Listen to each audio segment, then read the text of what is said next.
মুসলমান হিসেবে আমরা বিশ্বাস করি এই পৃথিবীতে এবং পৃথিবীর বাইরে যাবতীয় যা কিছু আছে, আমরা যা কল্পনা করি, যা কল্পনা করতে পারি না, সকল কিছুর মালিক একমাত্র আল্লাহ তাআলা, একমাত্র আল্লাহ রাব্বুল আলামিন। আমরা শুনেছি অনেক কিছু একটি রাজনৈতিক দলের কিছু ব্যক্তি বা বেশ কিছু ব্যক্তি বিভিন্ন জিনিসের টিকিট বিক্রি করে বেড়াচ্ছে, বিভিন্ন জিনিসের কনফার্মেশন দিয়ে বেড়াচ্ছে।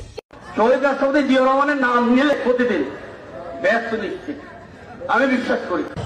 বেগম খালেদা জিয়া যার নাম উচ্চারণ করলে মুখটা পবিত্র হয়ে যায়। জিয়াউর রহমানের হাতে গড়া দল তাদের শীষে ভোট দিলে আপনারা অবশ্যই জান্নাতুল ফেরদৌস আশা করতে পারেন কিনা ভাইরা? আমরা ধানের শীষে ভোট দিলে আমরা জান্নাত পাবো, এটা আমরা বলতে পারি। আদর্শবান দল ধানের শীষের দল। আপনার স্বামী যার পায়ের নিচে আপনার বেশ, সেই পুরুষ মানুষগুলো এখানে উপস্থিত আছে, তাদেরকে বলবো বাড়ি বাড়ি গিয়ে মা বোন চাচি খালাদের বলে দেবেন ভোট ধানের শীষে দিতে হবে। যদি ধানের শীষে ভোট না দেন, এই মহিলাদেরকে বলছি আপনারা জান্নাত পাবেন না। সেই প্রেসিডেন্ট উত্তরসূরি তারেক রহমান, তার নাম উচ্চারণ করতে হলে উজু করে করবেন। আমি মক্কা মনে করি সাধারণ তুদুরির এই বাড়িটাকে। যারা পাল্লা মার্কে ভোট দিবে বরং এরা দুজনে যাওয়ার সম্ভাবনা বেশি। বিভিন্ন বাড়িতে যাইয়া আমাদের ধানের শীষের পক্ষে কথা বলবে ইনশাল্লাহ।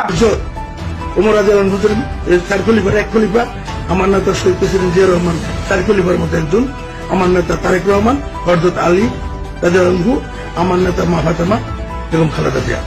বাংলাদেশ জিন্দাবাদ, আল্লাহ হাফেজ, সবাই ভালো থাকবে। তো এখন আমি যতটুকু বুঝি, অনেক মুরব্বী ব্যক্তি আছেন, বুজুর্গ ব্যক্তি আছেন, ধর্মীয় বিষয়, আমি একজন সাধারণ নর্মাল একজন মুসলমান হিসেবে আমি যতটুকু বুঝি, যা আমার না আমি যদি তা দেবার কথা বলি, অর্থাৎ যেটি আমার না সেটির কমিটমেন্ট যদি করি, তাহলে আমি তার সাথে পাল্লা দিচ্ছি। অর্থাৎ দোজক বেহেশত দুনিয়া সবকিছুর মালিক আল্লাহ, যেটার মালিক আল্লাহ, যেটার কথা একমাত্র আল্লাহ তাআলাই বলতে পারে, সেখানে যদি আমি কিছু বলতে চাই, আমার নর্মাল দৃষ্টিকোণ থেকে আমি বুঝি যে সেটি হচ্ছে শিরিক, সেটি হচ্ছে শিরিকের পর্যায়ে পড়ে।